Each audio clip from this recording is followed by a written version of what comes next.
A la esclava virgen le arrebataron su inocencia en una noche de horror frente a testigos, pero con cada lágrima derramada, forjó un plan de venganza que destruiría a su amo de una forma que él jamás pudo imaginar y que cambiaría su destino para siempre. La vendieron como si fuera un animal y la marcaron como a su ganado. Creyó que podía quebrar su alma en una sola noche frente a todos sus hombres de confianza. Pero en los ojos de ella no encontró el miedo que tanto deseaba ver, sino el frío reflejo de su propia y futura ruina. Esta es la historia de cómo una mujer sometida se convirtió en la dueña del destino de su verdugo, demostrando que la inteligencia es un arma mucho más letal que la fuerza bruta. Antes de comenzar, dale like a este video, suscríbete al canal y comenta aquí abajo desde donde lo estás viendo. En los comentarios encontrarás un enlace para hacer donaciones, lo que nos ayuda a seguir contando más historias y apoyar a mi familia.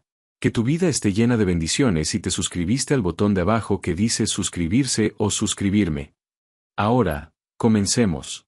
El sol era un martillo inclemente sobre la tierra seca y agrietada del camino.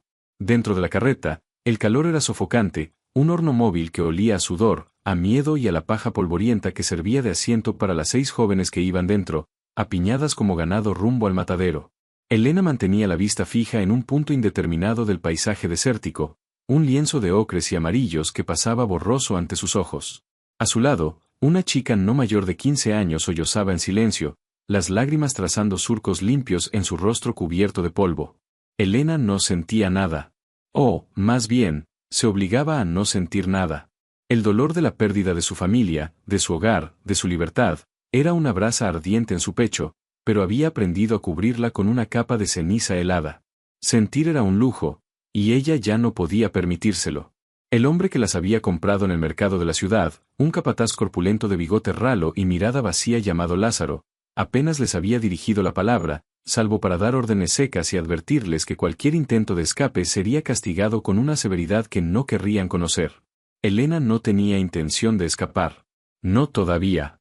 Huir sin un plan era una sentencia de muerte, y ella, por encima de todo, estaba decidida a vivir. Necesitaba conocer el terreno, entender a su enemigo, encontrar sus debilidades.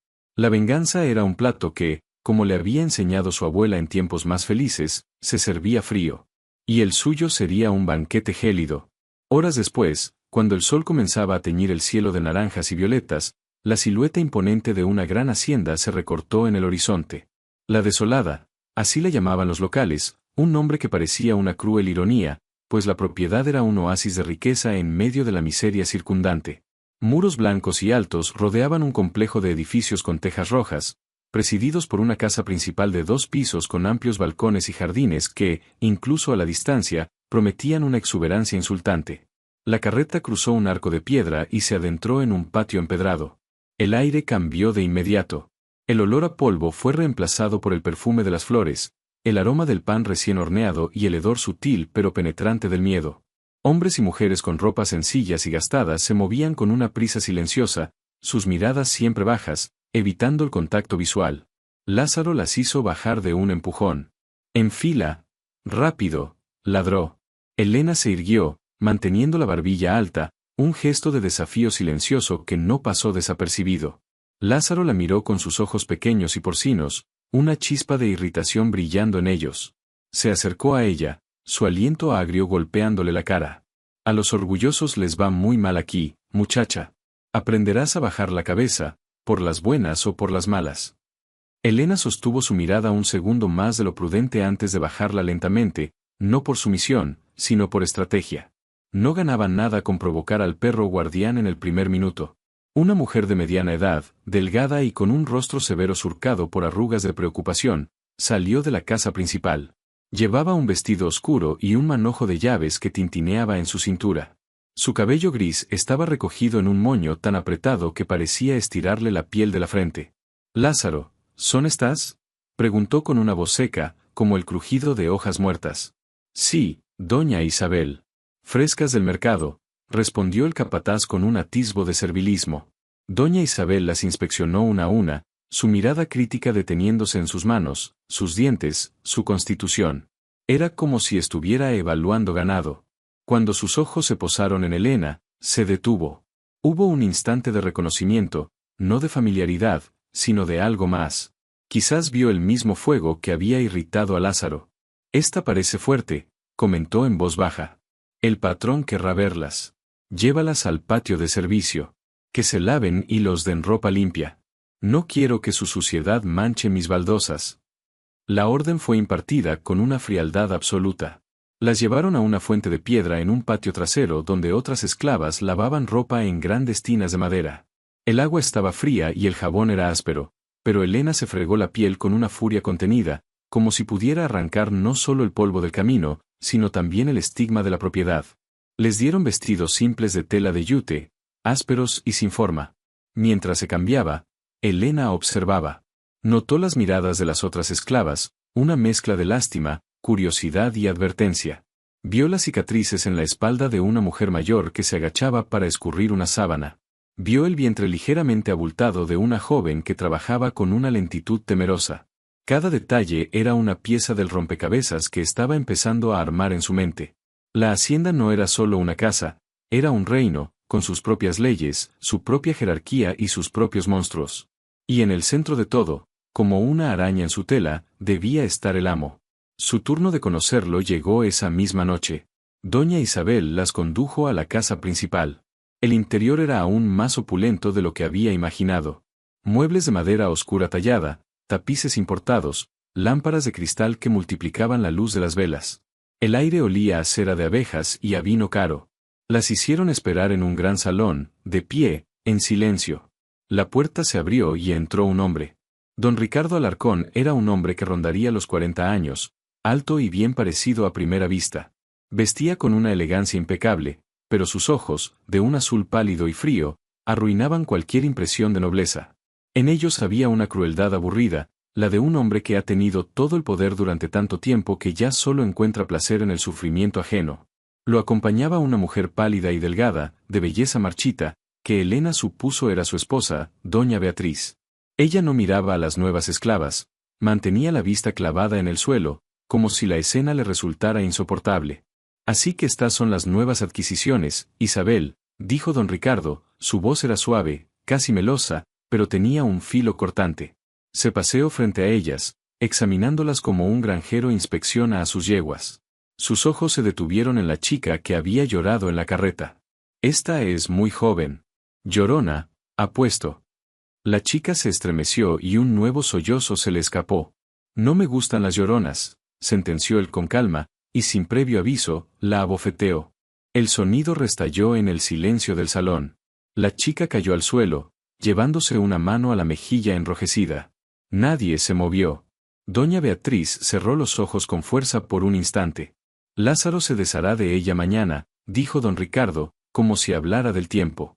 No quiero debilidad en mi casa. Luego, sus ojos se posaron en Helena. Se acercó a ella lentamente, rodeándola como un depredador. Helena sintió su corazón latir con fuerza, pero mantuvo su expresión neutral, su cuerpo inmóvil.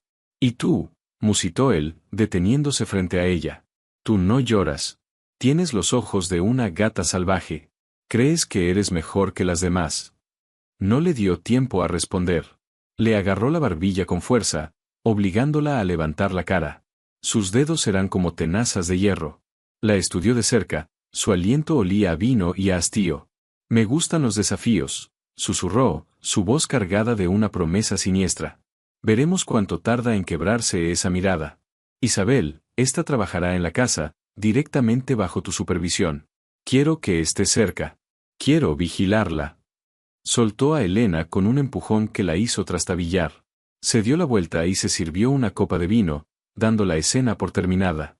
«Pueden irse». Doña Isabel la sacó del salón a toda prisa. Afuera, en el pasillo, se volvió hacia Helena, su rostro más severo que nunca. «Escúchame bien, niña estúpida. Le has gustado al patrón, y eso es lo peor que te podría haber pasado. Él no colecciona cosas bonitas para admirarlas, las colecciona para romperlas. Mantén la cabeza baja, la boca cerrada y los ojos en el suelo. No lo provoques. Haz tu trabajo y quizás, con suerte, se olvide de ti». Pero Helena sabía que no se olvidaría. Había visto el brillo en sus ojos. No era deseo. Era el anhelo de un destructor. Ella no era una persona para él, era un objeto nuevo, un juguete intrigante cuyo mayor atractivo residía en la promesa de su futura destrucción. Esa noche, en el abarrotado y maloliente barracón donde dormían las esclavas, Elena no pudo dormir.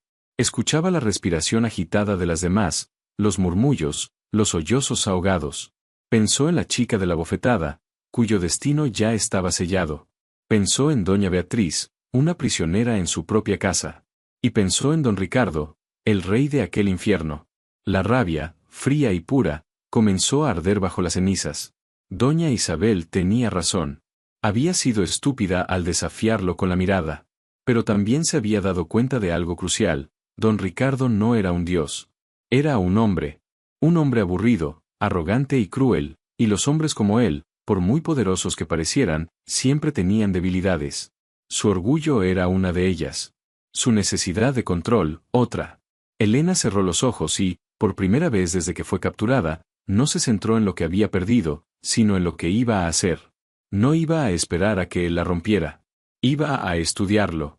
Iba a aprender cada uno de sus gestos, cada una de sus costumbres, cada uno de sus secretos. Se convertiría en una sombra, invisible pero siempre presente. Y cuando encontrara la grieta en su armadura, la grieta que todos los hombres arrogantes tienen, la explotaría. Lo destruiría desde dentro, usando sus propias armas, sus propias pasiones, sus propias debilidades contra él. No sabía cómo ni cuándo, pero esa noche, en la oscuridad del barracón, Elena se hizo una promesa. Don Ricardo Alarcón lamentaría el día en que compró a la esclava con ojos de gata salvaje. Su caída no sería rápida ni ruidosa. Sería lenta, metódica y absoluta. Y ella estaría allí para saborear cada momento de su ruina. La venganza había comenzado a tomar forma en su mente, un plan tan oscuro y paciente como la noche que la envolvía. Los días siguientes se convirtieron en una rutina de observación y trabajo agotador. Bajo la estricta vigilancia de doña Isabel, Elena aprendió los ritmos de la casa principal. Aprendió a limpiar los suelos de mármol hasta que reflejaran su propio rostro cansado, a pulir la plata hasta que brillara con un resplandor frío, a servir la mesa con movimientos precisos y silenciosos. Aprendió a ser invisible. Don Ricardo la ignoraba la mayor parte del tiempo, pero ella sentía sus ojos sobre ella en momentos inesperados. A veces, mientras limpiaba una ventana, notaba su reflejo mirándola desde el otro lado de la habitación. Otras veces, mientras servía la cena, sentía su mirada recorriéndola de arriba a abajo. No decía nada, pero su presencia era una presión constante, un recordatorio de la amenaza que pendía sobre ella. Elena utilizaba cada segundo de su proximidad para estudiarlo. Observaba cómo trataba a su esposa, con una mezcla de desdén y posesividad. Doña Beatriz apenas hablaba en su presencia, encogiéndose cada vez que él alzaba la voz. Elena vio los moratones que a veces asomaban por debajo de las mangas de sus vestidos, y el miedo perpetuo en sus ojos. Se fijó en los hombres que lo visitaban. Hacendados ricos como él, con botas de cuero caras y risas estruendosas que sonaban falsas. Hablaban de negocios, de tierras, de caballos y, a veces, en susurros borrachos, de mujeres. Elena, mientras rellenaba sus copas de vino, absorbía cada palabra, archivando nombres, lugares, deudas y rencillas. Don Ricardo era un jugador empedernido. Varias noches a la semana, la casa se llenaba de estos hombres para jugar a las cartas hasta altas horas de la madrugada. En esas noches, Elena tenía prohibido acercarse al salón de juegos, pero se las ingeniaba para pasar por el pasillo, para escuchar los fragmentos de conversación que se escapaban por debajo de la puerta. Escuchó el tintineo de las monedas, las maldiciones ahogadas cuando una mano se perdía, las risas jactanciosas de su amo cuando ganaba. Pero también lo escuchó perder. Y cuando perdía, un silencio tenso se apoderaba de la mesa, un silencio que era casi más peligroso que sus gritos. Elena comenzó a tejer una red de alianzas silenciosas. No con palabras, sino con gestos. Con Carmen, la cocinera mayor, una mujer robusta y de pocas palabras que había estado en la hacienda durante décadas. Un día, Carmen se quemó la mano con una olla hirviendo. Sin que nadie se lo pidiera, Elena corrió a buscar hojas de aloe del jardín y le aplicó el gel en la quemadura. Carmen no dijo gracias, pero al día siguiente, Elena encontró un trozo extra de pan en su ración. Fue un pacto sellado sin necesidad de hablar. También se ganó la confianza de algunas de las criadas más jóvenes, como Ana, la que había sobrevivido al destino de la otra chica gracias a que suplicó clemencia y fue asignada a los trabajos más duros en los establos. Elena la buscaba a menudo, le llevaba agua o compartía su comida. Le hablaba en susurros, no de rebelión, sino de resiliencia. No dejes que te vean llorar, le aconsejaba. Las lágrimas son para ellos una señal de victoria. Guárdatelas para cuando estés sola. Y convierte cada lágrima en una piedra. Doña Beatriz, la esposa de su amo, era el eslabón más débil y, por tanto, el más interesante. Un día, Elena la encontró en el jardín, llorando en silencio junto a un rosal. Elena se acercó con el pretexto de quitar las malas hierbas. Las rosas son hermosas, señora, dijo en voz baja, sin mirarla directamente. Pero tienen espinas para protegerse. Doña Beatriz se sobresaltó, pero al ver a Elena, su rostro se suavizó. Las espinas no siempre son suficientes, respondió con amargura. A veces, el jardinero es demasiado cruel. Fue el comienzo de una extraña y tácita conexión. Elena empezó a dejarle pequeñas flores en su mesita de noche. Doña Beatriz, a su vez, dejaba a la vista cartas viejas, diarios o libros en lugares donde sabía que Elena estaría limpiando, quizás con la esperanza inconsciente de que alguien fuera testigo de su miseria. Elena leía a hurtadillas fragmentos de su vida, un amor perdido, una dote que su marido había despilfarrado, un sueño roto de tener hijos que nunca llegaron. Todo era munición. Una tarde, mientras Elena pulía los trofeos de casa de don Ricardo en su despacho, un hombre entró sin anunciarse.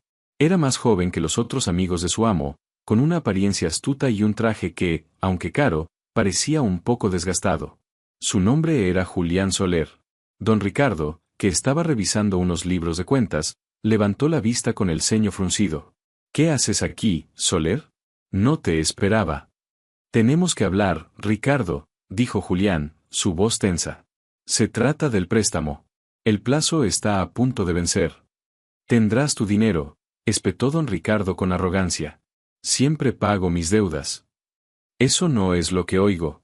He oído que la última cosecha no fue buena. Y que has perdido mucho en las mesas de juego. La gente empieza a hablar. Mis socios se están poniendo nerviosos». La cara de don Ricardo se ensombreció.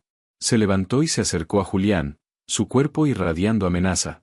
«Ten cuidado con lo que escuchas, Julián. Y más cuidado aún con lo que repites.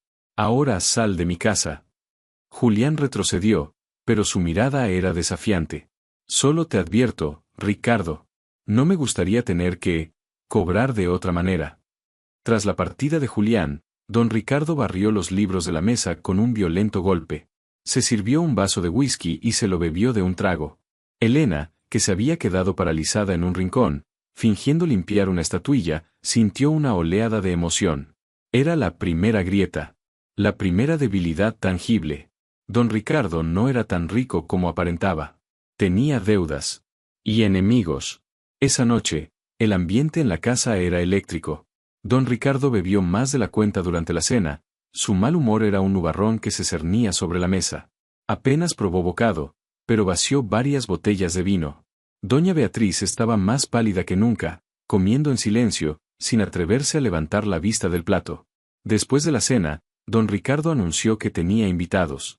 No eran sus habituales compañeros de juego. Eran hombres de aspecto más rudo, con cicatrices y miradas depredadoras. El capataz, Lázaro, también estaba entre ellos. Elena sintió un nudo de hielo en el estómago. Algo iba a suceder. Algo terrible. Isabel ordenó a todas las criadas que se retiraran a sus aposentos y que no salieran bajo ninguna circunstancia. Pero Elena no obedeció. Se escondió en la oscuridad de un pasillo que daba al gran salón. Desde allí, podía ver y oír todo. Don Ricardo, con los ojos vidriosos por el alcohol y una sonrisa torcida en los labios, se pavoneaba frente a sus invitados. «Señores, me han acusado de ablandarme», dijo, arrastrando las palabras. «Me dicen que mi mano ya no es tan firme como antes. Esta noche, quiero demostrarles que están equivocados». Hizo una seña a Lázaro, quien salió de la habitación. «En esta casa, mi voluntad es ley. Y cualquiera que se atreva a desafiarme, por pequeña que sea la insubordinación, debe ser corregido. De una forma que sirva de ejemplo para todos». Elena sintió que el corazón se le detenía. Sabía, con una certeza aterradora, de quién estaba hablando. Sabía que la lección iba dirigida a ella. Lázaro regresó, arrastrando a Elena por el brazo. La arrojó al centro del salón. Los hombres rieron y vitorearon. Ella se puso de pie, con el cuerpo temblando pero la mirada firme. Se enfrentó a don Ricardo, quien la observaba con una expresión de triunfo sádico. Esta esclava, esta tiene fuego en los ojos, dijo él a su audiencia. Desde el día que llegó, me ha mirado con desafío. Cree que es mejor que su lugar. Cree que puede ocultar su orgullo detrás de una máscara de obediencia. Se acercó a ella, desabrochándose lentamente el cinturón de cuero. Esta noche le vamos a enseñar una lección de humildad. Le vamos a apagar ese fuego para siempre. Y ustedes, mis amigos, serán mis testigos. El horror se apoderó de Helena, un terror tan puro y visceral que amenazó con paralizarla. Vio a los hombres que la rodeaban, sus rostros distorsionados por el alcohol y la lujuria. Vio la sonrisa de don Ricardo, una mueca de poder absoluto. Esto era lo que él había querido desde el principio. No romperla en privado, sino hacer de su destrucción un espectáculo. Aniquilar su espíritu frente a una audiencia. El primer golpe del cinturón la hizo caer de rodillas. El dolor fue una explosión blanca que le recorrió toda la espalda. Un grito ahogado se le escapó de los labios, pero lo mordió, negándose a darle la satisfacción de oírla suplicar. La noche que siguió fue un infierno que desafiaba las palabras. Cada acto de violencia, cada humillación, fue meticulosamente orquestado por don Ricardo para ser presenciado, comentado y celebrado por sus invitados. Fue una demostración brutal de su poder, utilizando el cuerpo de Helena como lienzo para su crueldad. Pero en medio de la agonía y la degradación, algo dentro de Helena se transformó. El miedo se solidificó en odio. El dolor se convirtió en combustible. Mientras su cuerpo era ultrajado, su mente se escapó a un lugar frío y distante. Se desconectó de la realidad física y comenzó a observar. Memorizó cada rostro, cada risa burlona, cada comentario lascivo. Grabó a fuego en su memoria la expresión de éxtasis de don Ricardo mientras la destruía. Y en el rincón más oscuro de su alma, la semilla de la venganza no solo germinó, sino que echó raíces profundas y venenosas. Cuando todo terminó, horas después, la dejaron tirada en el suelo del salón, sola, en medio de los restos de la fiesta. La habitación apestaba a alcohol y a depravación. Le dolía cada centímetro del cuerpo, pero su mente estaba extrañamente lúcida. Ya no era la misma mujer. La Helena que había llegado a la desolada, la que aún albergaba un rescoldo de esperanza, había muerto en ese suelo. En su lugar, había nacido otra cosa. Algo más duro, más frío, implacable.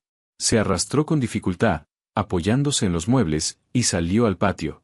La noche estaba fría y el aire fresco fue como un bálsamo para su piel ardiente. Miró la luna, un disco pálido e indiferente en el cielo. No lloró. Las lágrimas, como le había dicho a Ana, eran para los débiles, y ella ya no podía permitirse serlo. Miró la casa principal, la fortaleza de su verdugo, y juró en silencio. Ya no se trataba solo de sobrevivir. Se trataba de destruir. Destruiría a don Ricardo Alarcón. No su cuerpo, eso sería demasiado rápido, demasiado misericordioso. Destruiría su mundo. Le arrebataría su fortuna, su poder, su reputación, su orgullo.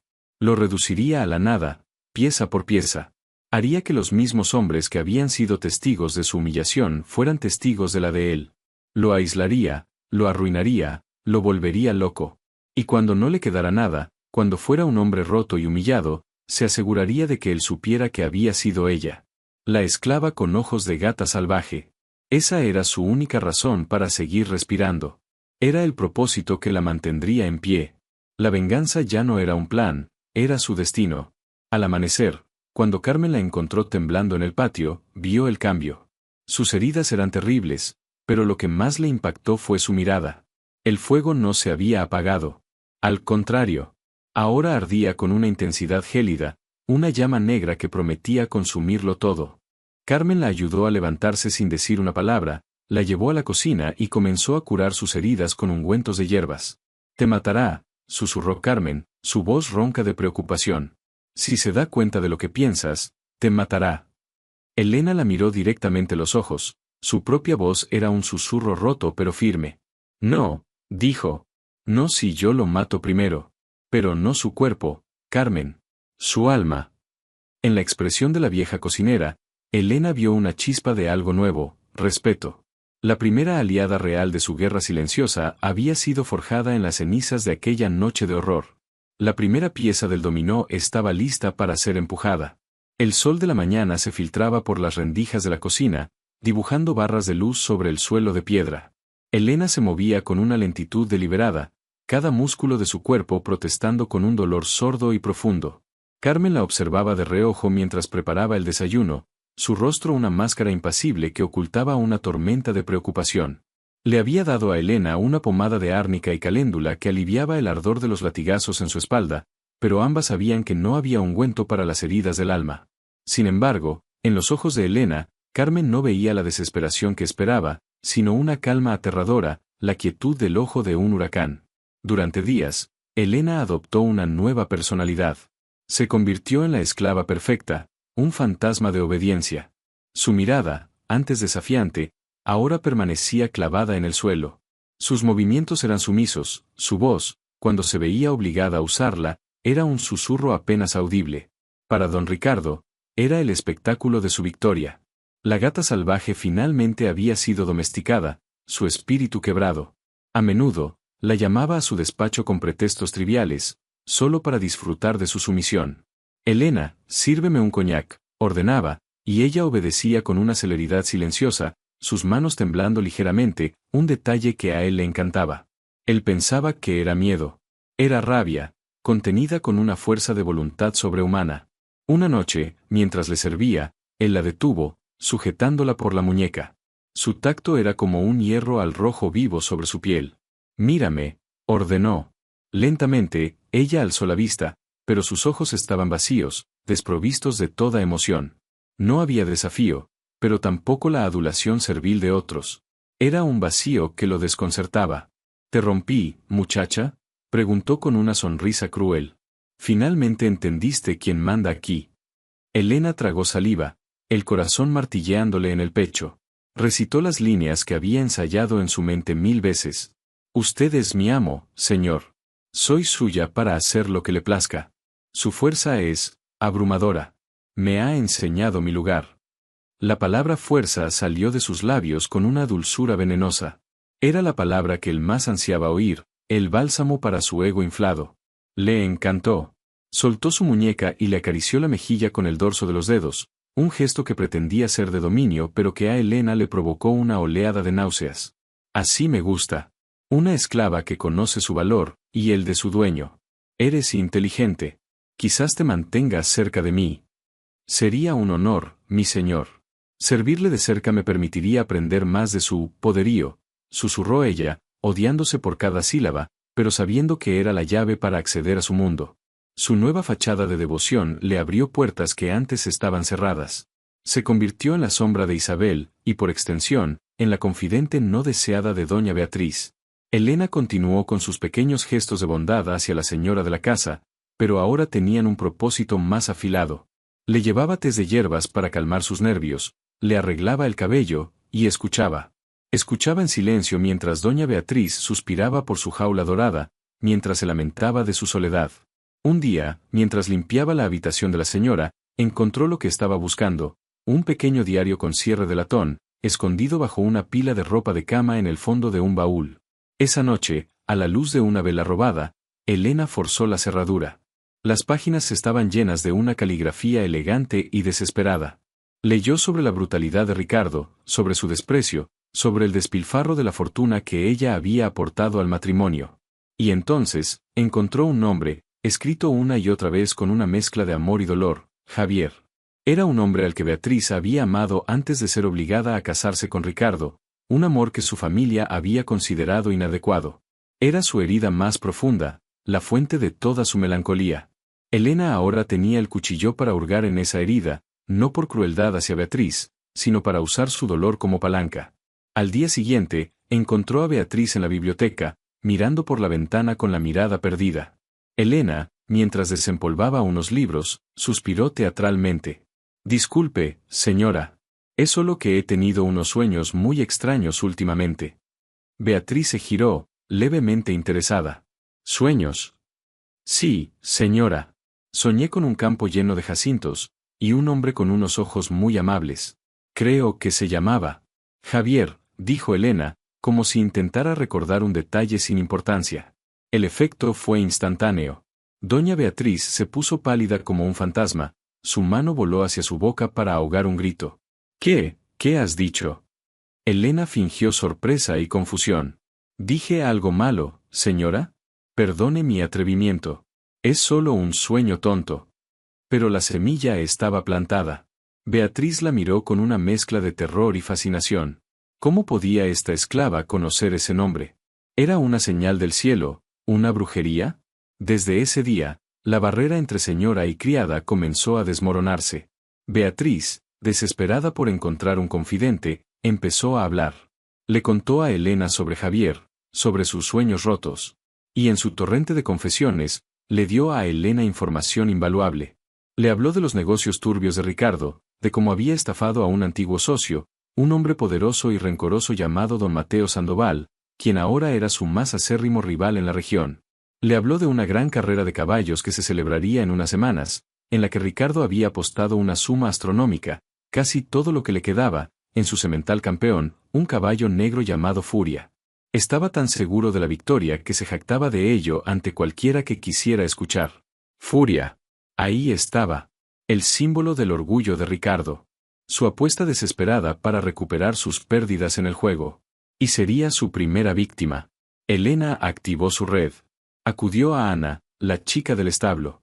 Ana amaba a los caballos, pero odiaba a Lázaro, el capataz, que la maltrataba constantemente. Ana, necesito tu ayuda, le dijo Elena una noche, encontrándola mientras cepillaba a Furia. El animal era magnífico, fuerte y de pelaje brillante. Necesito que Furia no corra en la gran carrera. Ana la miró horrorizada. Estás loca. Don Ricardo nos mataría a las dos. Despellejaría vivo a quien tocara a su caballo. No vamos a hacerle daño, la tranquilizó Elena, su voz un susurro persuasivo. Solo necesita sentirse un poco indispuesto el día de la carrera. Una leve fiebre, un malestar estomacal. Nada permanente. Necesito que me digas todo sobre su rutina. ¿Qué come? ¿A qué hora? ¿Quién lo cuida? La lealtad de Ana hacia Elena era más fuerte que su miedo. Le detalló los horarios de alimentación, las medidas de seguridad, y lo más importante, le dijo que Lázaro era el único que le daba el grano especial la noche antes de una carrera, un ritual del que se sentía muy orgulloso. Elena fue a ver a Carmen.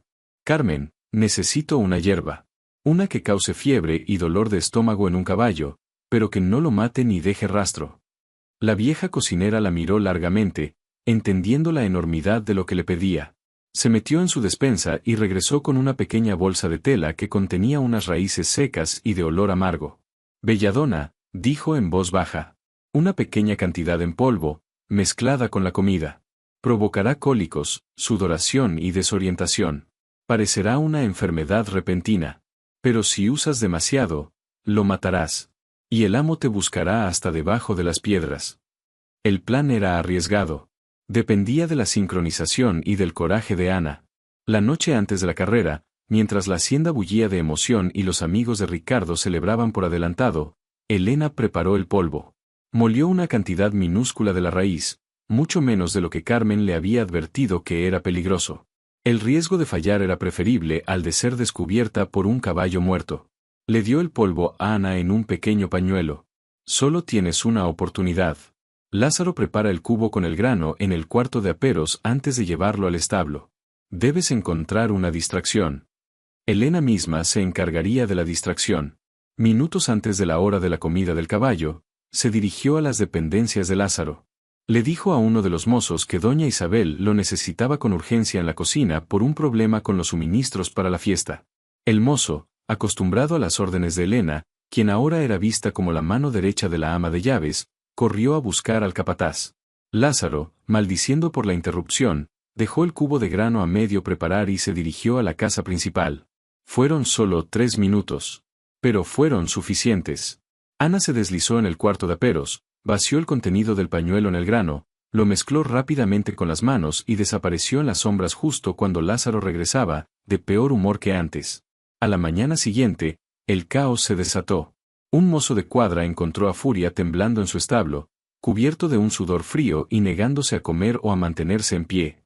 El veterinario fue llamado de urgencia. Su diagnóstico fue conciso, una indigestión severa, quizás por algo en mal estado. Imposible que corriera. La furia de don Ricardo fue un espectáculo para la historia. Rugió, maldijo, rompió una silla contra la pared. Acusó a Lázaro de negligencia, abofeteándolo delante de todos sus hombres. Despidió al mozo de cuadra. La humillación pública fue casi tan devastadora como la pérdida económica. No solo había perdido la apuesta colosal, sino que su reputación, construida sobre la infalibilidad de sus caballos y su juicio, quedó hecha trizas. Sus rivales, especialmente don Mateo Sandoval, se burlaron abiertamente de él. Elena observó todo desde la distancia, su rostro una máscara de compasión asustada. Cuando don Ricardo pasó junto a ella, con el rostro congestionado por la rabia, ella bajó la cabeza y murmuró: «Lo siento mucho por su pérdida, mi señor. Debe ser terrible que el destino le traicione de esta manera». Sus palabras, aparentemente de consuelo, estaban diseñadas para avivar su paranoia. El destino, la mala suerte, o quizás, sabotaje. Vio la duda nacer en sus ojos. Él no sospechaba de ella. ¿Cómo podría? Sospechaba de todos los demás. De sus rivales, de sus propios hombres. La desconfianza era un veneno, y Elena acababa de inyectar la primera dosis directamente en el corazón de su pequeño reino. Los días posteriores a la carrera fueron sombríos. Don Ricardo se encerró en su despacho con la botella como única compañera. Su crueldad, antes calculada, se volvió errática y explosiva. Castigaba a los esclavos por las faltas más insignificantes, su frustración buscaba una salida violenta. Elena, sin embargo, se volvió aún más indispensable para él. Su calma y su eficiencia silenciosa eran un bálsamo en medio del caos que él mismo había creado. Se aseguró de que su coñac nunca estuviera vacío, de que su comida le fuera servida exactamente como le gustaba, de que nadie lo molestara. Él comenzó a depender de su presencia discreta, sin darse cuenta de que era la arquitecta de su miseria. Con la confianza de Ricardo asegurada y su imperio empezando a resquebrajarse desde dentro, Elena se preparó para el siguiente paso, el más peligroso de todos: contactar a su enemigo, don Mateo Sandoval. Sabía por las confesiones de Beatriz que Sandoval odiaba a Ricardo con una pasión que igualaba la suya. Si lograba hacerle llegar un mensaje, podría forjar una alianza que destruiría a su amo para siempre. Pero salir de la hacienda era casi imposible, y cualquier mensaje podía ser interceptado. Necesitaba a un mensajero. Un día, mientras estaba en el mercado del pueblo con Carmen, comprando provisiones, observó a los mercaderes, a los niños que corrían, buscando una cara en la que pudiera confiar. Fue entonces cuando vio a un joven vendedor de frutas, no mucho mayor que ella, que discutía acaloradamente con uno de los capataces de un hacendado vecino por el precio de unos melones. El joven no se acobardó. Argumentaba con inteligencia y firmeza. Y había algo en su mirada, una honestidad y una chispa de rebeldía, que le llamó la atención. Elena se acercó al puesto, fingiendo interés en las naranjas. ¿Están dulces?, preguntó. El joven la miró y su expresión irritada se suavizó. Las más dulces del valle, señorita. Como la miel. Carmen la agarró del brazo, nerviosa. Vámonos, no tenemos tiempo para charlar. Pero Elena se quedó un segundo más. Grabó su rostro en su memoria. Sería él. Sería su puente hacia el mundo exterior. El siguiente paso de su plan involucraría no solo la astucia, sino también un riesgo mortal. Tenía que encontrar la manera de volver a hablar con ese joven, de convencerlo para que llevara un mensaje a don Mateo Sandoval, un hombre al que probablemente temía. Mientras tanto, continuó su guerra psicológica dentro de la hacienda. Comenzó a mover objetos pequeños en el despacho de don Ricardo. Una pluma aquí, un libro allá. Cosas insignificantes que lo hacían dudar de su propia memoria. Un día, tomó una de las cartas de Julián Soler, el prestamista, y la escondió. Ricardo revolvió todo el despacho buscándola, volviéndose loco, convencido de que alguien se la había robado.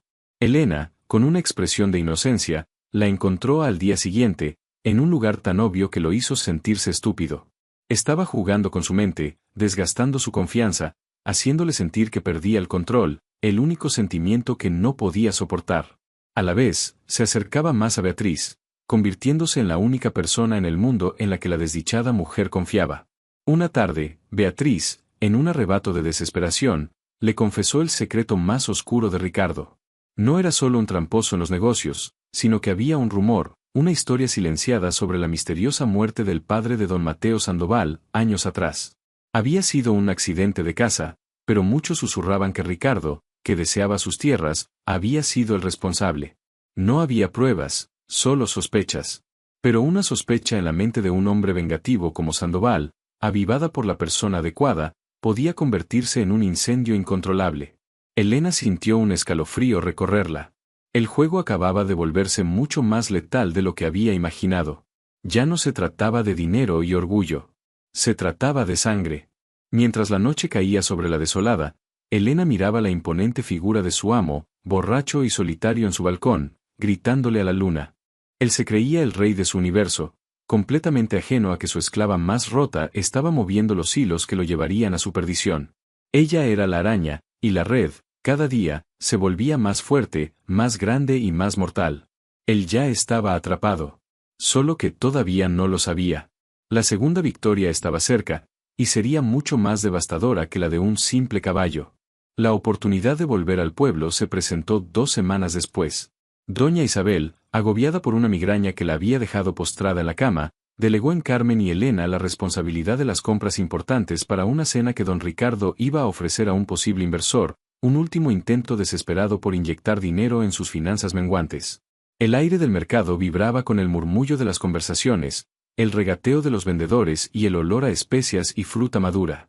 Era una sobrecarga sensorial después de la sofocante atmósfera de la desolada, pero Elena no se permitió distraerse.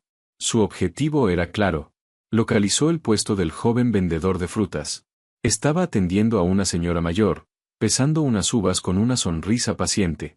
Elena envió a Carmen a buscar las telas al otro lado de la plaza, ganando unos preciosos minutos. Se acercó al puesto, su corazón latiendo con una mezcla de miedo y determinación. ¿Recuerdas si tus naranjas siguen tan dulces como la miel?, preguntó en voz baja.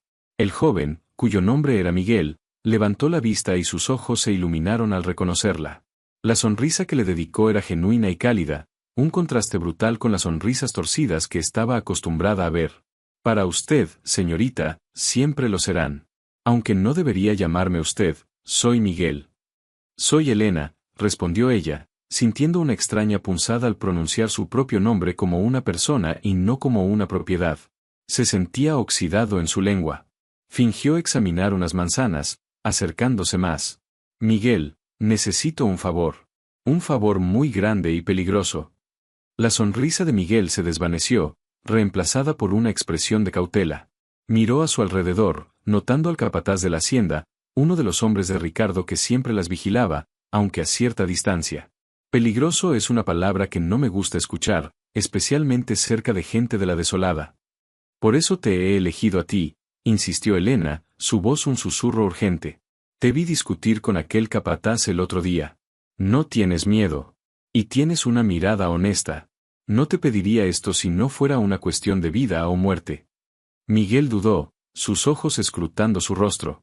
Vio la desesperación detrás de su calma forzada. Vio los vestigios de un moratón apenas visible en su sien. ¿De qué se trata? Necesito que entregues un mensaje a don Mateo Sandoval. Solo a él, en sus manos.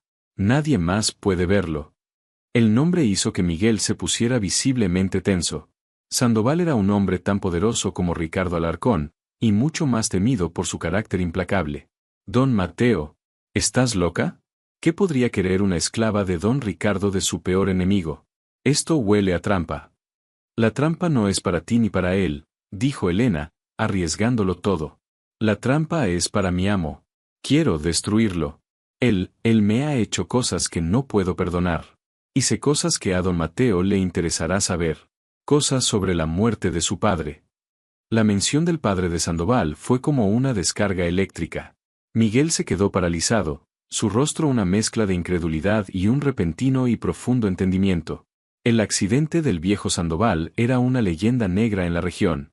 Le pagaré, añadió Elena rápidamente, sacando unas pocas monedas que había logrado ahorrar de pequeñas propinas de visitantes despistados. Era una miseria, pero era todo lo que tenía. Miguel apartó su mano con las monedas. No quiero tu dinero. Guárdalo. Lo necesitarás. Miró de nuevo al capataz, que comenzaba a mostrarse impaciente. Escucha. Dobla el mensaje muy pequeño. Escóndelo dentro de una fruta. Una manzana. Cómprame una manzana antes de irte. Cuando me pagues, pásamela con la nota ya dentro. Le haré llegar la manzana a don Mateo. Le diré que es un regalo de un admirador de sus caballos. Él es vanidoso, la aceptará. Era un plan brillante en su simplicidad. Elena asintió, una oleada de gratitud casi la ahoga. Mientras Carmen regresaba, Elena se las arregló para comprar la manzana y, con un rápido y diestro movimiento, pasarle a Miguel la pequeña nota que había escrito en un trozo de papel robado. El mensaje era breve y críptico. La furia de un caballo es nada comparada con la furia de un hijo engañado. Su padre no resbaló. Pregúntele a la serpiente de la desolada sobre la noche antes de la cacería. Una esclava que oye más de lo que debe. Confiaba en que las palabras fueran lo suficientemente intrigantes para despertar la sed de venganza de Sandoval. De vuelta en la hacienda, los días se arrastraron con una tensión insoportable. Elena esperaba una señal, cualquier cosa que le indicara que su mensaje había llegado. Cada vez que veía a un mensajero acercarse a la propiedad, su corazón se detenía. Don Ricardo, mientras tanto, se volvía cada vez más paranoico. La pérdida del caballo había sembrado la discordia entre sus hombres. Lázaro, humillado públicamente, comenzó a beber más de la cuenta y a tratar a los demás con una crueldad que reflejaba la de su amo. Elena observó y avivó las llamas sutilmente. Oía al mozo de cuadra, el que fue despedido, decir que Lázaro parecía muy nervioso la noche de la carrera. Le susurró a uno de los guardias, sabiendo que el chisme se extendería como la pólvora. Don Ricardo escuchó el rumor y, aunque no despidió a Lázaro, la confianza entre ellos quedó irrevocablemente rota. El amo y su perro guardián se miraban ahora con recelo. El golpe de gracia a la confianza de Ricardo vino de la mano de doña Beatriz. Elena, continuando su labor de confidente, le sugirió que quizás la mala suerte de Ricardo no era casualidad. ¿Y si alguien le estuviera deseando el mal, señora? Alguien cercano. Alguien a quien él ha herido profundamente. No tuvo que decir más. Beatriz, con la mente envenenada por años de maltrato, comenzó a ver traidores en cada esquina, y no dudó en compartir sus sospechas con su marido, volviéndolo aún más loco. Y entonces, llegó la respuesta. No fue un mensajero, sino algo mucho más audaz.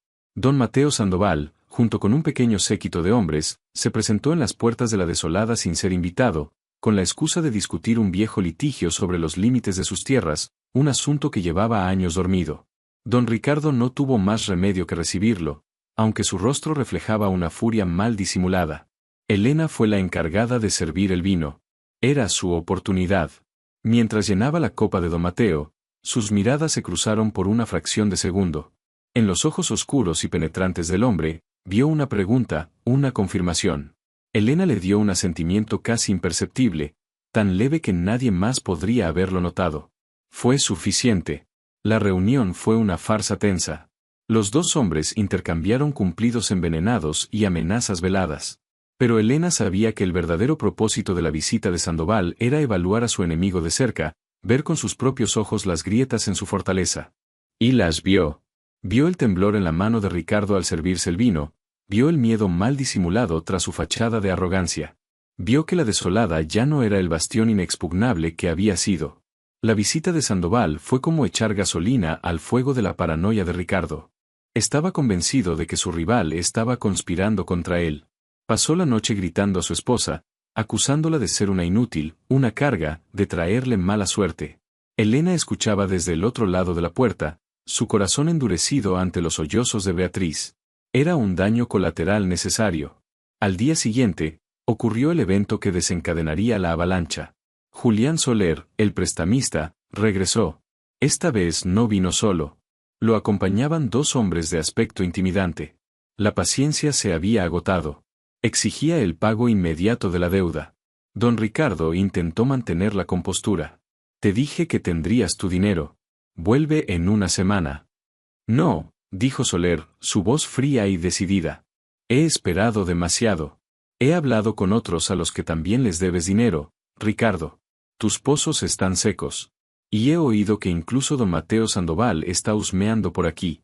Tu reputación ya no vale nada. O me pagas ahora, o empezaré a cobrar en especie. La amenaza era inequívoca. Julián Soler miró alrededor del opulento despacho, sus ojos calculadores. Bonitos muebles. Y he oído que tu bodega de vinos es legendaria. Empezaremos por ahí. La humillación de ver a hombres de un prestamista embargando sus bienes era más de lo que el orgullo de don Ricardo podía soportar. Sacó una pistola del cajón de su escritorio. «Fuera de mi casa. Nadie toca mis cosas». Los matones de Soler desenvainaron sus propias armas. La tensión era palpable. «No seas estúpido, Ricardo», advirtió Soler. «Solo empeorarás las cosas».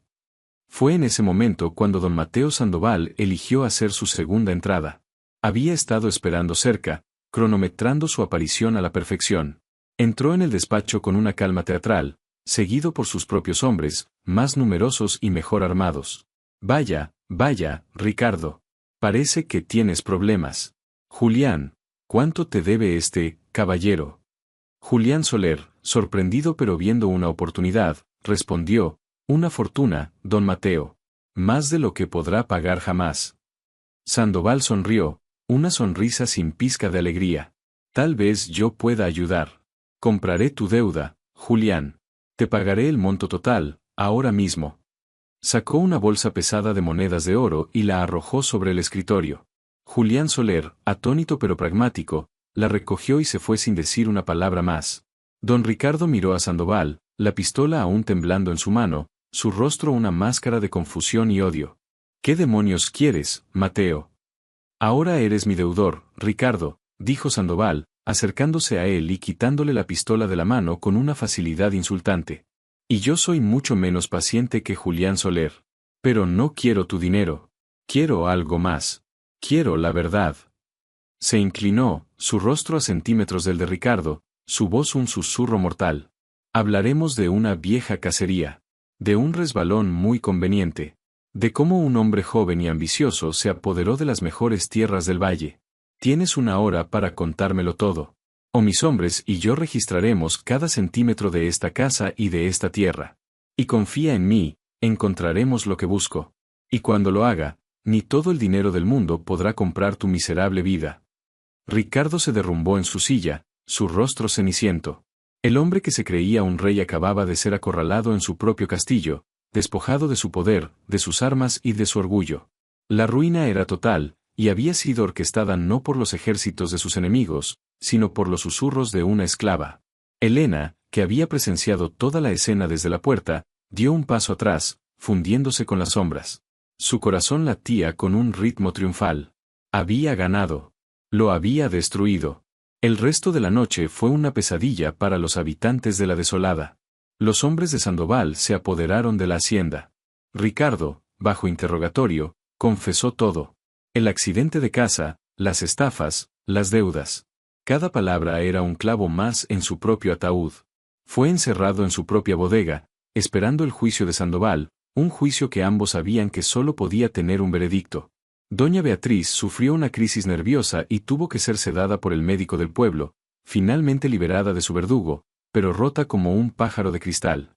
Lázaro y los hombres más leales a Ricardo intentaron una patética resistencia, pero fueron rápidamente sometidos y encerrados en los barracones. En medio del caos, don Mateo Sandoval mandó llamar a Elena. La recibió en el despacho que hasta hacía unas horas pertenecía a su enemigo. Él estaba sentado en la gran silla de cuero, examinándola con una intensidad que le erizó la piel. «Eres una criatura notable», dijo, su voz grave resonando en la habitación silenciosa. «Destruiste a un hombre que yo he odiado durante 20 años en menos de 2 meses. Lo has hecho con una astucia que envidiarían mis mejores estrategas. ¿Qué es lo que quieres? ¿Dinero? ¿Joyas? Pide lo que sea. Te lo has ganado». Elena se mantuvo erguida. La sumisión que había fingido durante tanto tiempo se había desvanecido por completo, reemplazada por una dignidad tranquila. «Quiero mi libertad, señor. La mía y la de todas las personas que han sido esclavizadas en esta casa. Quiero papeles que demuestren que somos libres, para que nadie pueda volver a comprarnos o vendernos jamás». Sandoval enarcó una ceja, impresionado. «Pides por los demás, no solo por ti. Eres una líder, además de una estratega». Asintió lentamente. «Concedido. Mañana mismo mis abogados redactarán los documentos de manumisión para cada uno de los esclavos de esta hacienda. A partir de ese momento, seréis libres». Hizo una pausa, su mirada suavizándose un poco. «Pero, ¿qué harás tú, Elena? El mundo no es un lugar amable para una mujer sola, por muy inteligente que sea. Sobreviviré, respondió ella con una certeza inquebrantable. He sobrevivido a don Ricardo Alarcón. Puedo sobrevivir a cualquier cosa. Sandoval sonrió, una sonrisa genuina esta vez. De eso no me cabe la menor duda. Si alguna vez necesitas algo, sabes dónde encontrarme. Esa noche, por primera vez en meses, Elena durmió. Fue un sueño profundo, sin pesadillas, el sueño de un guerrero tras una larga y victoriosa batalla. A la mañana siguiente, la noticia de su libertad se extendió por los barracones. Hubo lágrimas, abrazos, cánticos de alegría. El aire de la desolada, antes cargado de miedo, se llenó de la energía electrizante de la esperanza. Elena se despidió de Carmen, de Ana, de los rostros que se habían convertido en su extraña familia. Carmen le dio un pequeño saco con comida y algunas monedas. Ten cuidado ahí fuera, mi niña. El mundo es más grande que esta hacienda. Lo tendré, Carmen. Cuídate mucho. Salió por el gran arco de piedra por el que había entrado como una propiedad. El sol brillaba, el cielo era de un azul intenso. Era la dueña de su propio destino. Se sentía vacía y llena a la vez. La venganza la había consumido. Había sido su único propósito. Ahora que se había cumplido, ¿quién era ella? ¿Qué iba a hacer? Decidió dirigirse al pueblo. Necesitaba un lugar donde empezar de nuevo. Mientras caminaba por el camino polvoriento, no miró hacia atrás. La desolada y sus fantasmas quedaron a sus espaldas. Al llegar al mercado, sus pasos la llevaron instintivamente al puesto de frutas. Miguel estaba allí, discutiendo alegremente con un cliente. Cuando la vio, su rostro se transformó. Dejó lo que estaba haciendo y corrió a su encuentro. Elena, he oído las noticias. Todo el mundo habla de la caída de Alarcón. Sabía que fuiste tú. Sabía que lo conseguirías. No lo hice sola, dijo ella, mirándolo a los ojos. Sin ti, mi mensaje nunca habría llegado.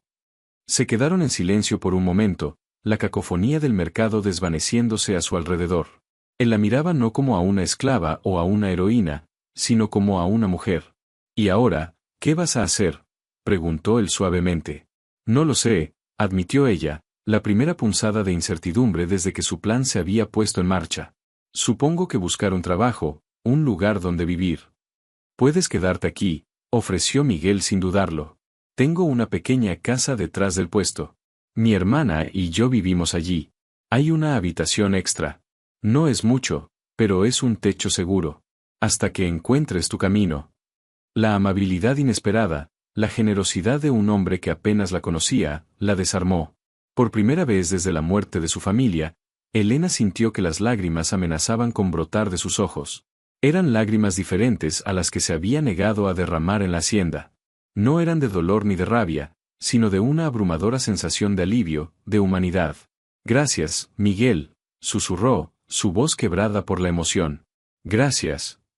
En ese momento, en medio de la vida y el bullicio del mercado, Elena se dio cuenta de que su historia no había terminado con la venganza. Quizás, solo quizás, su verdadera vida, la que ella misma elegiría, no la que le habían impuesto, estaba a punto de comenzar. La casa de Miguel era pequeña y humilde, pero inmaculadamente limpia y llena de un calor que Elena no había sentido en años. Olía a pan de maíz, a cilantro y a la leve fragancia de las flores que la hermana de Miguel, Rosa, mantenía en un jarrón de barro sobre la mesa de madera. La habitación que le ofrecieron tenía una cama con un colchón de paja, pero estaba cubierta con sábanas limpias y remendadas, y por la pequeña ventana entraba el aire fresco de la noche, libre del hedor a miedo y sudor del barracón. La primera noche, Elena no durmió. Se quedó sentada en la cama, envuelta en una manta que Rosa le había prestado, escuchando los sonidos de una casa normal, el crujido de la madera, la respiración tranquila de Miguel y su hermana en la habitación contigua, el canto de los grillos en el exterior. La ausencia de amenaza era tan extraña, tan abrumadora, que se sentía irreal. Esperaba el sonido de botas en el pasillo, la voz borracha de su antiguo amo, el tintineo de las llaves de Isabel. Pero solo había paz. Y esa paz, de alguna manera, era casi tan aterradora como el peligro que había conocido. No sabía cómo vivir en ella. A la mañana siguiente, Rosa la despertó con una taza de café caliente y una sonrisa tímida. Era unos años más joven que Elena, con los mismos ojos amables de su hermano y una energía vivaz que parecía llenar la pequeña casa. Miguel me ha contado, bueno, no todo, pero lo suficiente, dijo en voz baja. Siento mucho lo que has pasado. Pero aquí estás a salvo. Somos gente sencilla, Elena. No tenemos mucho, pero lo que tenemos, lo compartimos. Elena, que había construido muros de acero alrededor de su corazón, sintió una primera grieta. La simple y honesta bondad de aquella chica era un arma contra la que no tenía defensa. Gracias, logró decir, su voz ronca. No sé cómo podré pagarles. No hables de pagar, intervino Miguel, entrando en la habitación con un plato de arepas calientes. Ya has pagado suficiente en esta vida. Ahora te toca recibir. Come. Después, si quieres, puedes acompañarme al puesto. No para trabajar, solo para que te dé el aire, para que veas que el mundo es algo más que los muros de esa maldita hacienda. Elena aceptó. Caminar por el mercado a su lado fue una experiencia completamente nueva. La gente lo saludaba. Miguel respondía con bromas y preguntas sobre sus familias. Nadie la miraba con lástima o desprecio. A los ojos de ellos, era simplemente la muchacha que acompañaba a Miguel. Empezó a ayudarlo, al principio con tareas sencillas, ordenar las frutas, limpiar el mostrador. Miguel era un maestro paciente. Le enseñó a reconocer el punto exacto de madurez de un aguacate con solo presionar la piel, a oler la dulzura de una piña, a apilar las naranjas en una pirámide perfecta que atrajera la vista. Sus días tomaron un ritmo nuevo y reconfortante. El trabajo físico, bajo el sol, la agotaba de una manera saludable, y por las noches caía en un sueño profundo. Sin embargo, los demonios no la habían abandonado del todo. A veces, un grito en el mercado la hacía sobresaltarse, su cuerpo tensándose, listo para recibir un golpe. O si Miguel se movía demasiado rápido detrás de ella, se encogía instintivamente. Él aprendió a moverse más despacio a su alrededor, a anunciar su presencia con una palabra suave. Soy yo, Elena, le decía, y la tensión en sus hombros se disipaba. Una tarde, mientras cerraban el puesto, sus manos se rozaron al guardar una caja de mangos. Elena retiró la suya como si se hubiera quemado. Vio la herida en los ojos de Miguel, la confusión. Esa noche, reunió todo su coraje y le habló. No eres tú, Miguel, le dijo, sentada a la mesa de la cocina mientras él y Rosa limpiaban. Es que, no estoy acostumbrada a que me toquen con amabilidad. Cualquier contacto, me recuerda a... No pudo terminar la frase. Las palabras se atoraron en su garganta. Miguel se acercó y, en lugar de tocarla, se sentó frente a ella, sus manos a la vista sobre la mesa. No tienes que explicar nada, Elena. Lo entiendo. Y te prometo que nunca, nunca te tocaré si tú no quieres. Nunca te haré sentir incómoda. Tienes todo el tiempo del mundo para sanar. Y nosotros estaremos aquí, esperando. Rosa le puso una mano en el hombro, un contacto firme y fraternal que, sorprendentemente, no la hizo retroceder. Él lo dice de verdad, Elena. Es un bruto, pero tiene buen corazón. El romance entre ellos floreció de la manera más lenta y delicada, como una flor del desierto después de una lluvia escasa. No se construyó sobre gestos grandilocuentes, sino sobre pequeños detalles. Él siempre le guardaba la pieza de fruta más dulce. Ella aprendió a remendarle las camisas de trabajo, sus puntadas cada vez más seguras. Se comunicaban con miradas, con sonrisas compartidas sobre la cabeza de un cliente indeciso. La gente del mercado empezó a notarlo. Miguel, esa muchacha te tiene embobado, le dijo un día la anciana que vendía quesos. Nunca te había visto sonreír así, ni siquiera cuando vendiste toda la cosecha de sandías el verano pasado. Miguel se sonrojó, pero no lo negó. Una tarde, él la llevó a un pequeño riachuelo que corría a las afueras del pueblo. Se sentaron en la orilla, viendo el agua correr sobre las piedras lisas. Este era el lugar favorito de mi madre, dijo Miguel, rompiendo un silencio cómodo. Decía que el río se lleva todo lo malo y siempre trae algo nuevo. Agua limpia. Elena entendió lo que quería decir. Era su forma de decirle que ella también podía dejar atrás el pasado, que podía empezar de nuevo. ¿Y a ti, Miguel? ¿Qué te gustaría que te trajera el río?, preguntó ella, genuinamente curiosa por conocer al hombre detrás de la amabilidad. Él la miró, sus ojos oscuros llenos de una sinceridad que la conmovió. Honestamente, Elena, antes, habría dicho una buena cosecha, salud para mi hermana, lo suficiente para vivir sin deudas. Pero ahora, dudó, y luego tomó una bocanada de aire. Ahora, si fuera muy egoísta, le pediría al río que me trajera una sonrisa tuya todos los días. Esa que reservas, la que te llega a los ojos. Esa sonrisa vale más que todas las cosechas del valle. El corazón de Elena dio un vuelco. Nadie le había dicho nunca algo tan simple y tan hermoso. Sin pensarlo, alargó la mano y, por primera vez, tomó la suya. Sus dedos se entrelazaron, y el contacto no fue aterrador. Se sintió correcto. Se sintió como anclarse a tierra firme después de una tormenta interminable. Se quedaron así, en silencio, hasta que el sol empezó a ponerse, teñiendo el cielo de colores cálidos. El toque se volvió la puerta de entrada a una intimidad más profunda. Un día, en el bullicio del puesto, Elena tropezó y él la sujetó por la cintura para que no cayera. Esta vez no se apartó. Se quedó quieta un segundo en sus brazos, sintiendo la fuerza y el calor de su cuerpo. Lo miró a los ojos, que estaban a centímetros de los suyos. «Ten cuidado», susurró él, su voz ronca. «No quiero que nada te pase. Protegería cada uno de tus tropiezos si pudiera». «Creo que ya lo estás haciendo», respondió ella, su propio aliento mezclándose con el de él. El aire entre ellos se cargó de una electricidad que no tenía nada que ver con el miedo. Era deseo, tierno y puro. Él se inclinó lentamente, dándole tiempo a apartarse, pero ella no se movió. Su primer beso fue suave, una pregunta más que una afirmación. Y Elena respondió, abriendo sus labios a los de él, en una entrega que fue enteramente su elección. Fue un beso que selló el final de su pasado y el comienzo de su futuro. El beso lo cambió todo.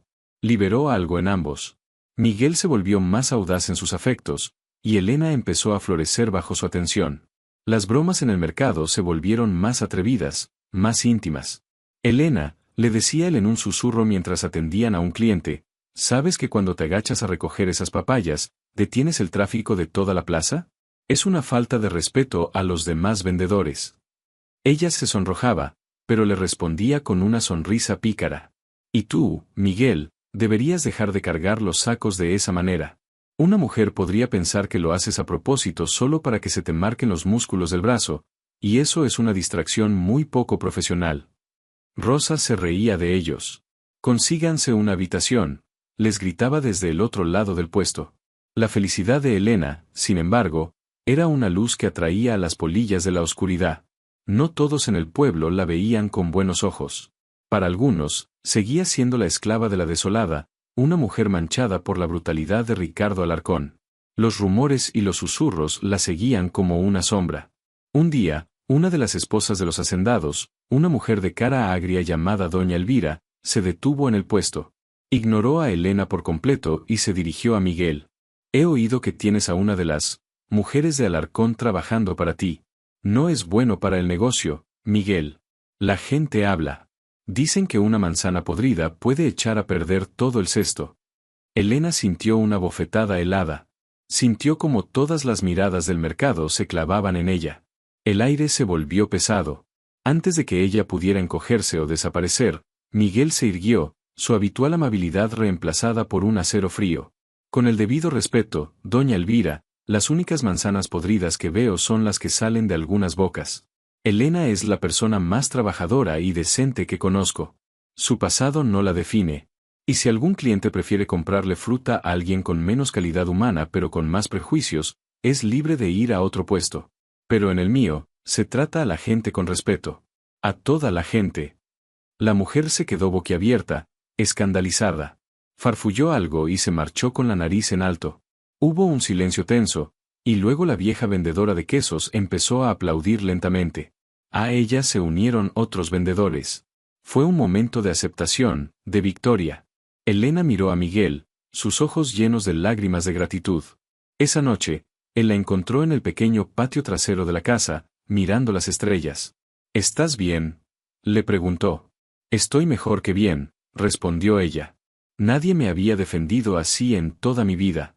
Siempre tuve que defenderme sola». «Ya no tienes que hacerlo», dijo él, poniéndose a su lado. La rodeó con un brazo y la atrajo hacia sí. «Somos un equipo, Elena. Contra las clientas amargadas, contra las frutas rebeldes, contra el mundo entero si hace falta».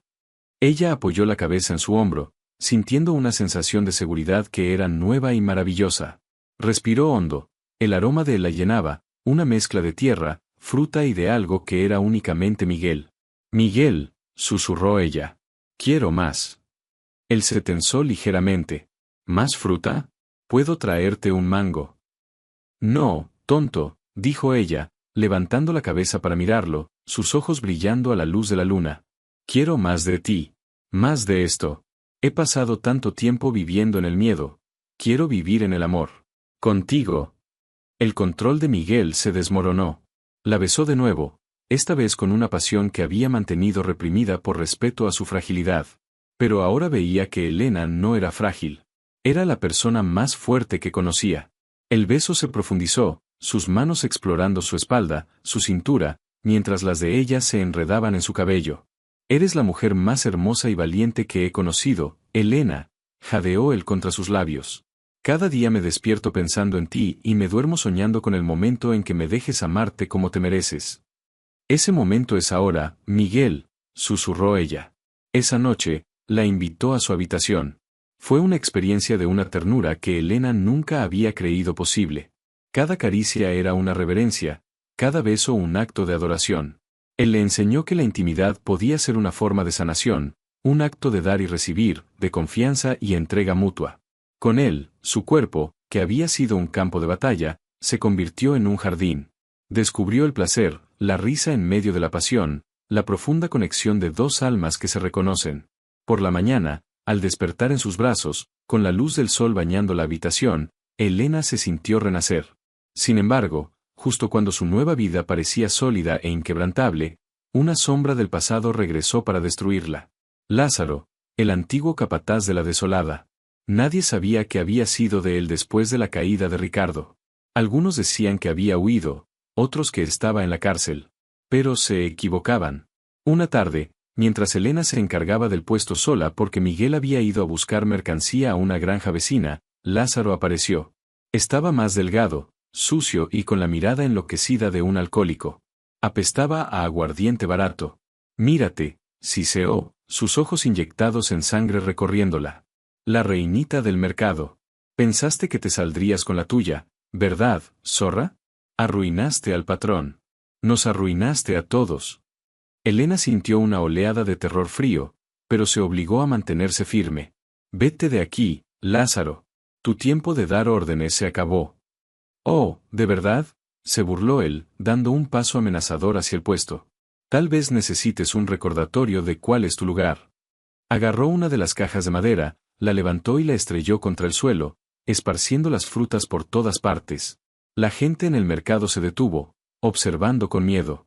Nadie intervino. Lázaro era un fantasma de un poder temido. Elena retrocedió, su mano buscando instintivamente algo con que defenderse. Encontró el pequeño cuchillo que usaban para cortar las frutas de muestra. No te acerques más, le advirtió, su voz temblando a pesar de sus esfuerzos. Lázaro se rió, una risa desagradable y rota. Esa es la gata salvaje que recuerdo. El patrón se equivocó. No te rompió. Solo te hizo más peligrosa. Pero todos los gatos caen de pie solo hasta que alguien les rompe las patas. Se abalanzó sobre ella. Pero la Elena que tenía delante no era la esclava aterrorizada del pasado. Era una mujer que había luchado por su vida y su libertad. Con un grito, le lanzó un puñado de chiles molidos que tenían en un saco, directamente a los ojos. Lázaro aulló de dolor, llevándose las manos a la cara. En ese instante de distracción, Miguel regresó. Al ver la escena, su rostro se transfiguró por una furia helada.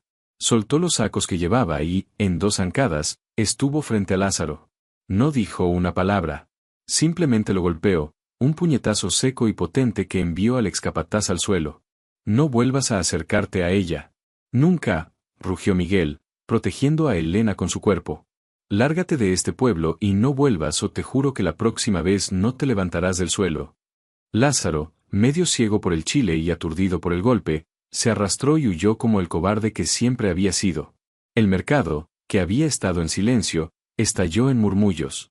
Esta vez, fue la anciana de los quesos la primera en acercarse. Ayudó a Elena a recoger la fruta esparcida. Pronto, otros vendedores se unieron, demostrándole que ya no estaba sola, que era una de ellos. Esa noche, después del shock inicial, Elena se derrumbó en los brazos de Miguel, los temblores sacudiendo todo su cuerpo. Pensé que había terminado, sollozó. Pensé que era libre. Él la abrazó con fuerza, acariciando su cabello. Lo eres, mi amor. Eres libre. Él solo era un eco, un último fantasma. Y los fantasmas no pueden hacerte daño. Porque yo estoy aquí. Nosotros estamos aquí. Ya nunca volverás a estar sola. Te lo juro por mi vida. Ella levantó la vista, sus ojos encontrando los suyos. Vio en ellos una promesa inquebrantable, un amor tan profundo y fuerte que podía expulsar cualquier sombra. En ese momento, Elena supo con absoluta certeza que la desolada ya no tenía poder sobre ella. Su venganza había sido necesaria para sobrevivir, pero el amor de Miguel era lo que la estaba enseñando a vivir de nuevo. Y vivir, se dio cuenta, era la mejor venganza de todas. El ataque de Lázaro, aunque aterrador, se convirtió en un catalizador inesperado. Fue la tormenta final que, en lugar de destruir la joven planta de su nueva vida, solo sirvió para hundir sus raíces más profundamente en la tierra fértil de la comunidad. Al día siguiente, el puesto de Miguel y Elena estaba rodeado, no de curiosos morbosos, sino de aliados. Doña Inés, la vendedora de quesos, les llevó un café caliente y un pan dulce. Don Julio, el carnicero, se paró frente al puesto durante una hora, afilando ostentosamente su cuchillo más grande y lanzando miradas asesinas a cualquiera que se detuviera a mirar a Elena con malos ojos. Fue una declaración silenciosa pero poderosa, ella ya no era una extraña, era una de ellos. Estaban protegiendo a su familia. Esa noche, en la quietud de su hogar, la verdadera sanación comenzó. Miguel insistió en revisar cada pequeño rasguño que Elena había sufrido, aunque solo eran marcas superficiales del forcejeo. La sentó en una silla, trajo un cuenco con agua tibia y hierbas, y comenzó a limpiar suavemente sus manos y brazos con un paño. No era un acto médico, era un ritual de devoción. Elena observaba sus manos grandes y callosas moverse con una ternura infinita sobre su piel. Estaba tan asustado, Elena, confesó Miguel en voz baja, sin levantar la vista. Cuando te vi con ese animal encima, por un segundo, mi corazón se detuvo. Pensé que el mundo se acababa. No por lo que él pudiera hacerte, sé lo fuerte que eres, sino por lo que sentirías tú, por tener que volver a vivir ese miedo. Ella extendió la mano y le acarició la mejilla. Sentí miedo, Miguel. Mucho. Pero sentí otra cosa también. Furia. La misma furia que sentí en la desolada. Pero era diferente. Antes, era una furia fría que usaba para sobrevivir. Hoy, era una furia caliente. Quería proteger esto, dijo ella, haciendo un gesto que abarcaba la pequeña casa, a Rosa que dormitaba en un rincón, a él. Quería proteger mi hogar. Mi vida. Miguel levantó la vista, sus ojos brillando con una emoción intensa. Dejó el paño a un lado y tomó sus manos entre las suyas. Entonces déjame ayudarte a protegerlo. No solo con mis puños. Con mi vida. Contigo, Elena, siento que puedo construir cualquier cosa. La conversación se prolongó hasta bien entrada la noche. Hablaron de sus miedos más profundos y de sus sueños más sencillos. Él le habló de la frustración de ver a los agricultores de la zona ser explotados por intermediarios codiciosos que les pagaban una miseria para luego vender sus productos a precios desorbitados en la ciudad. Ella, con la mente estratégica que había perfeccionado en el infierno, comenzó a ver un patrón, una debilidad en el sistema. Pero, Miguel, dijo de repente, sus ojos iluminándose, ¿y si no tuviéramos que depender de ellos? ¿Y si fuéramos nosotros los que conectáramos a los agricultores con la gente? Podríamos crear una cooperativa. Un lugar justo. Les pagaríamos un precio justo por sus productos y los venderíamos a un precio justo en el pueblo. Todos ganarían, excepto los usureros. Miguel la miró, boquiabierto. La idea era tan audaz y tan simple que se preguntó por qué a nadie se le había ocurrido antes. Elena, eso es, brillante. Pero necesitaríamos un lugar más grande. Un almacén. Dinero para empezar. Sería una guerra contra hombres muy poderosos. He luchado guerras peores con menos armas, respondió ella con una sonrisa tranquila que le llegó a los ojos, esa sonrisa que él tanto atesoraba. Tú tienes la confianza de la gente, conoces la tierra. Yo sé cómo encontrar las debilidades del enemigo y cómo construir alianzas. Juntos, seríamos invencibles. Aquella noche no solo fue el fin de un fantasma, fue el nacimiento de un sueño compartido. Pasaron los siguientes meses trabajando incansablemente. Durante el día, atendían el puesto, que se había vuelto más popular que nunca. Por las tardes, recorrían las fincas cercanas en una carreta prestada. Al principio, los agricultores desconfiaban. Eran hombres y mujeres endurecidos por años de promesas rotas. Pero la reputación de Miguel era impecable, y la pasión y la lógica de Elena eran innegables. Les presentó un plan detallado, con números y proyecciones, demostrándoles cómo podrían ganar más y tener seguridad. Lentamente, uno a uno, empezaron a creer. Don Julio, el carnicero, les prestó sus ahorros como capital inicial, y la anciana de los quesos hizo lo mismo. La comunidad estaba invirtiendo en ellos. Alquilaron un viejo almacén abandonado en el borde del pueblo y, con la ayuda de sus nuevos socios agricultores, lo repararon y lo limpiaron. Lo pintaron de un blanco brillante y un azul vibrante, y sobre la puerta, Miguel, con su mejor caligrafía, pintó el nombre que Elena había elegido, el Sol de Todos. El día de la inauguración, todo el pueblo estaba allí. La gente no solo venía a comprar, venían a celebrar. El almacén estaba abarrotado de los productos más frescos y hermosos que se habían visto nunca, vendidos a precios que hacían sonreír tanto a los compradores como a los vendedores. Elena y Miguel, de pie en medio de aquel bullicio feliz, se miraron. Estaban agotados, pero sus corazones rebosaban. Lo habían conseguido. Esa noche, cuando regresaron a su pequeña casa, la encontraron en silencio. Rosa se había ido a quedar con una prima. El aire estaba cargado de la satisfacción del deber cumplido y de una intimidad expectante. Miguel encendió un par de velas, cuya luz suave bailaba en las paredes. Se acercó a Elena y la tomó suavemente por los hombros. Hoy, mientras te veía hablar con los agricultores, mientras veía la forma en que la gente te respeta, me di cuenta de algo, comenzó, su voz profunda y seria. Me di cuenta de que soy el hombre más afortunado del mundo. No por el negocio, ni por el éxito, sino porque cada día puedo estar al lado de la mujer que es más fuerte que una montaña y más brillante que el sol de la mañana. Miguel, susurró ella, abrumada por sus palabras. No me digas más o voy a llorar y arruinaré el momento. Déjame terminar, sonrió él. Se arrodilló lentamente, un gesto tan inesperado en su humilde cocina que a Elena se le cortó la respiración. No sacó un anillo de diamantes, sino una pequeña flor silvestre que había recogido en el camino. No tengo riquezas que ofrecerte, Elena. Solo tengo mis manos para trabajar por ti, mi espalda para cargarte cuando estés cansada, y un corazón que te pertenece por completo desde el día que te vi en el mercado.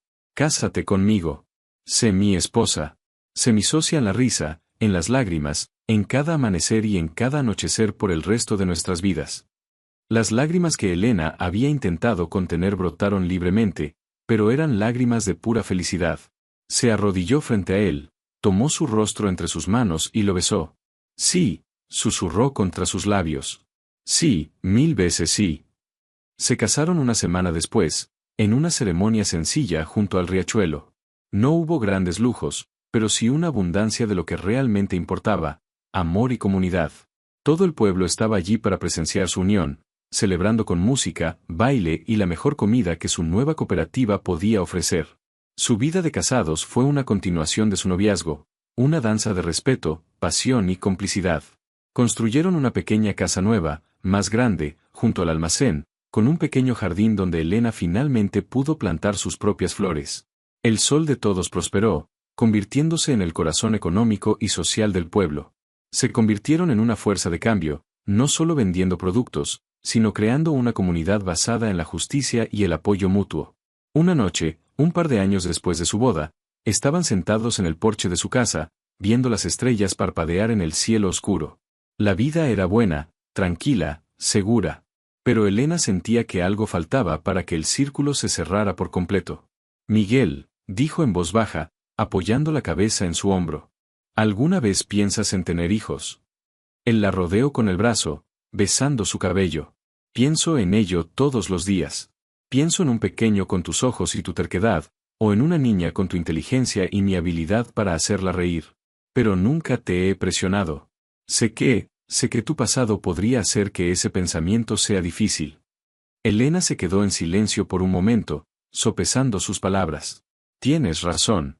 Durante mucho tiempo, La idea me aterrorizaba. Mi cuerpo fue un lugar de dolor, ¿cómo podría convertirlo en un lugar de vida? Temía que la oscuridad que viví pudiera, de alguna manera, salpicarlos.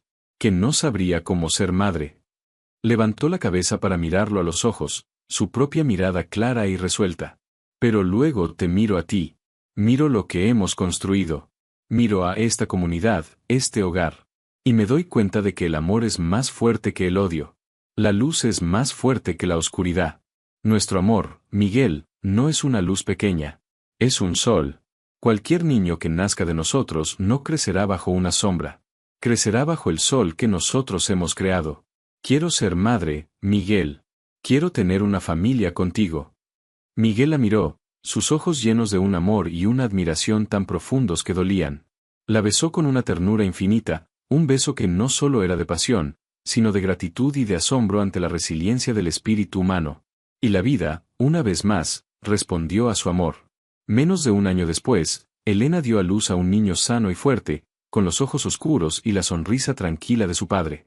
Lo llamaron Mateo, en honor a un hombre complicado que, sin saberlo, había sido un instrumento en su camino hacia la libertad, pero sobre todo, porque significaba regalo de Dios. 2 años después, llegó una niña, con el cabello negro como el ébano y los ojos encendidos de inteligencia de su madre. La llamaron Luz. Su familia estaba completa. Los años pasaron, tejiendo un tapiz de vida feliz y significativa. El sol de todos se convirtió en un modelo para otras comunidades. Elena y Miguel nunca se hicieron ricos en términos de oro, pero eran las personas más ricas del valle en amor, respeto y en el legado que estaban construyendo. Una tarde de domingo, muchos años después, Elena y Miguel llevaron a sus hijos, ya casi adolescentes, al riachuelo. Mateo y Luz jugaban en la orilla, saltando de piedra en piedra, sus risas resonando en el aire claro de la tarde. Elena observaba la escena, su corazón hinchado de un amor tan vasto que parecía no caberle en el pecho.